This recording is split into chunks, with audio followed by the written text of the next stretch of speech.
Hello everyone. Today I will tell you a story. The story is titled, by Here's Me Walking Around the House and Quote. Please like and subscribe to my channel if you appreciate me. You can skip this if you don't and oppose. Like this video. Thank you very much. The story begins as follows. I learned the sound of my footsteps long before he learned any tricks. It wasn't something I taught him. I didn't stand in the living room clapping my hands, saying, "Bye. This is the sound of me walking." It just happened. Quietly, naturally, the way small truths settle into daily life without asking for permission. Every house has its own language.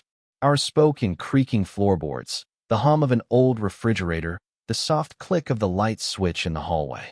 But the most important sound in this house, at least to Bai, was the rhythm of my steps moving from room to room.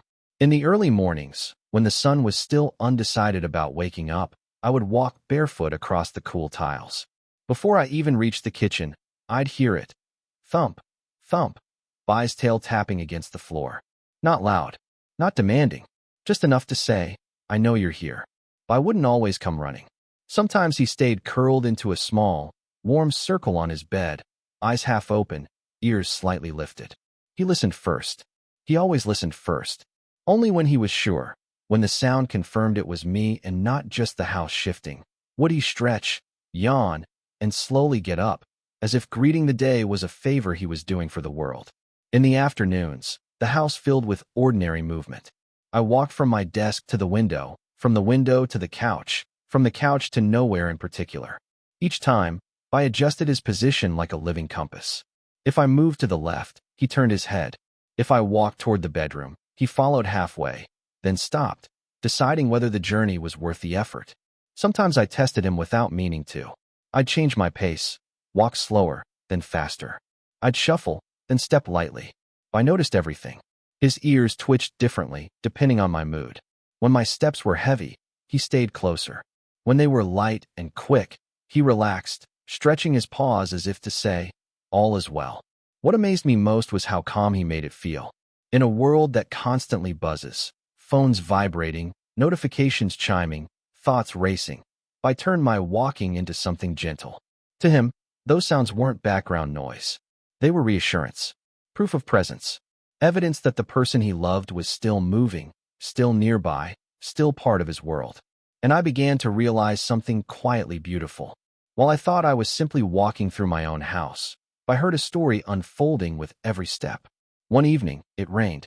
Not the dramatic kind of rain that pounds the windows and demands attention, but the soft, steady kind that makes the world feel smaller and closer. The lights were dim. The air smelled faintly of wet concrete and dinner that had been cooked too early. I walked back and forth between rooms, restless without knowing why. I noticed immediately. Each time I crossed the hallway, his ears lifted higher. His body shifted closer to the doorway, like he was guarding the invisible line between where I had been and where I was going. He didn't bark. He didn't whine. He simply listened harder. At one point, I stopped walking altogether. The house fell silent except for the rain. I looked at me, confused. His head tilted slightly, eyes searching my face, as if asking, why did the story stop? So I moved again, and his tail wagged once. Just once. Enough. That was when it hit me. I wasn't just reacting to my footsteps. He was participating in them. My movement gave shape to his time. My presence gave rhythm to his day. In his world, walking wasn't meaningless. It was communication. When I paced during stressful phone calls, I followed me closely, staying just behind my legs. When I walked slowly after a long day, he leaned his body against the couch, watching me like he was making sure I didn't disappear. When I walked with purpose, grabbing keys or shoes, he perked up, excitement bubbling, ready for an adventure. Even if it turned out to be just taking out the trash. The house became a shared space of listening. I listened for Bai's breathing at night, soft and steady, anchoring me when my thoughts wandered too far. I listened for the tiny sound of his paws on the floor, telling me he'd move closer while I wasn't looking. And Bai listened for me, always. Even when I thought he was asleep, even when his eyes were closed and his body relaxed, he knew. The second my foot touched the floor, he knew. The sound of me walking wasn't just sound. It was safety. It was familiarity. It was love translated into something he could understand. I realized then that animals don't need big gestures. They need consistency. They need presence. They need us to be there in ways that are steady and real. I didn't care if my days were impressive or ordinary. He didn't care if I succeeded or failed. All he cared about was this. Are you still here? Are you moving? Are you part of my world today? And every step I took answered yes. There are days when life feels loud and fast, when we rush from one responsibility to another without noticing the space between moments. On those days, Bai still hears me walking around the house, and he still responds the same way, quietly, faithfully, without asking for anything more than presence.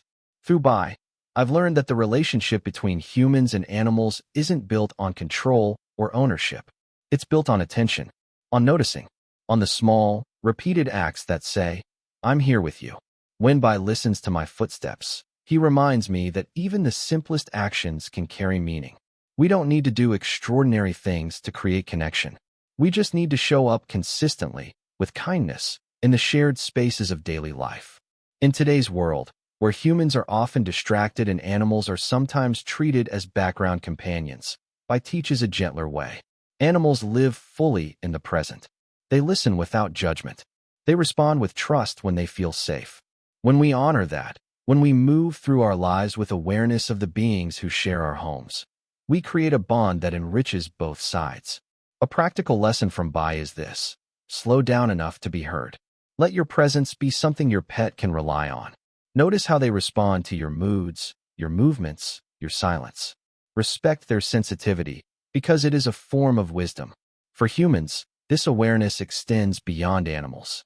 When we learn to value small signals, footsteps, pauses, quiet companionship, we become better listeners, kinder partners, and more grounded people.